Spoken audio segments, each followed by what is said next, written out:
রাধে রাধে বন্ধুরা, জয় গৌর জয় নিতাই। শ্রী শ্রী রামকৃষ্ণদেবের যে কাহিনীটি বলছিলাম, আজকে যে কাহিনীটি বলবো সেটি হচ্ছে শ্রী রামকৃষ্ণদেবের বিবাহ।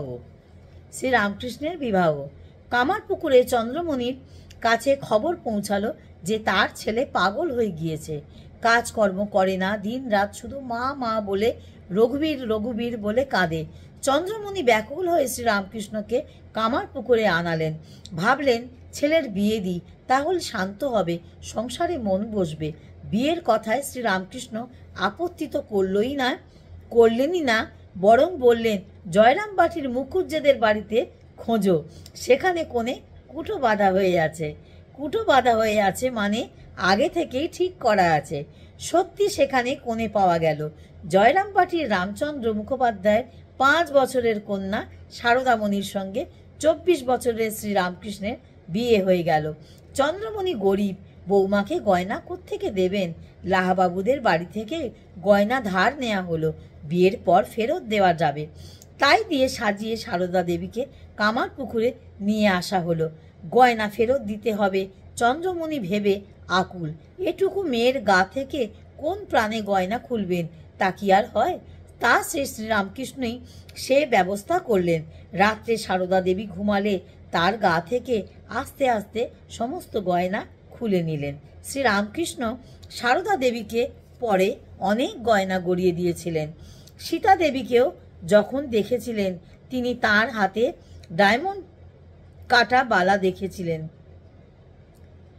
দেখেছিলেন। সারদা দেবীকে ঠিক তেমনই বালা গড়িয়ে দিয়েছিলেন। শ্রী রামকৃষ্ণ দেব জানতেন কিনা যিনি সীতা দেবী হয়ে এসেছিলেন, তিনি এবার সারদা দেবী হয়ে এসেছিলেন। রামকৃষ্ণদেব, মানে এখানটা ভালো করে তোমাদের বলি একটু, রামকৃষ্ণদেব যখন যে ঠাকুরের কথা চিন্তা করতেন, সে ঠাকুরকে তো তিনি দেখতে পেতেন।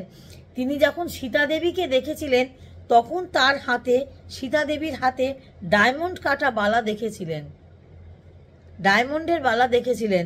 তখনকার সাধক তিনি সীতা দেবীকে যখন দেখছিলেন, তিনি দেখেছিলেন তার হাতে ডায়মন্ড কাটা, সেরকম ডিজাইনের একটা বালা ছিল। সেরকমই ডিজাইনের বালা সারদা দেবীকে গড়িয়ে দিয়েছিলেন। তিনি জানতেন, রামকৃষ্ণদেব জানতেন কিনা যিনি সীতা দেবী হয়ে এসেছিলেন, তিনি এবার সারদা দেবী হয়ে এই ধরাধামে আবির্ভূত এসেছেন। তাকেই আমরা সারদা মাকে পুজো করি, সারদা মাকে চিনছি, জানছি, তার কথা বলছি, রামকৃষ্ণদেবের মতে দীক্ষা নিচ্ছি। সকলেই সারদা মায়ের কথা জানেন, কথা মিথতে তো তার অনেক কাহিনী আছেন, সকলেই জানেন। এই কাহিনীর শেষে যে ছন্দে ভরা কবিতাটি রয়েছে সেটি পাঠ করছি। কুটো বাঁধা আছে বিয়ের কোণে, যে জয়রাম বাটিতে, শুনে সত্যি কন্যা মিলিল সেখানে খুঁজিতে। 5 বছরের সারদার সনে 24 বছরের রামকৃষ্ণের বিবাহ হইল শেষ ভাগে বউ শেখের।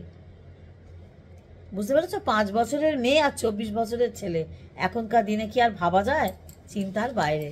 যাই হোক, তোমাদের এতটা পাঠ করে শোনালাম। আবার পরবর্তী অংশ আবার তোমাদের পাঠ করে শোনাবো। পরবর্তী গল্পগুলো, গল্প না, এগুলো গল্প বললে ভুল হবে, পৌরাণিক কাহিনী। পরে তোমাদের পাঠ করে শোনাবো। তোমরা শুনতে থাকো, সাথে থাকো, ভিডিওর সঙ্গে থাকো। ততক্ষণ সকলকে রাধে রাধে, জয় গৌর জয় নিতাই। শুনতে শুনতে একটা লাইক দেবে, কিছু একটা কমেন্ট করবে। ততক্ষণ সকলে ভালো থাকো, সুস্থ থাকো। রাধে রাধে, জয় গৌর জয় নিতাই।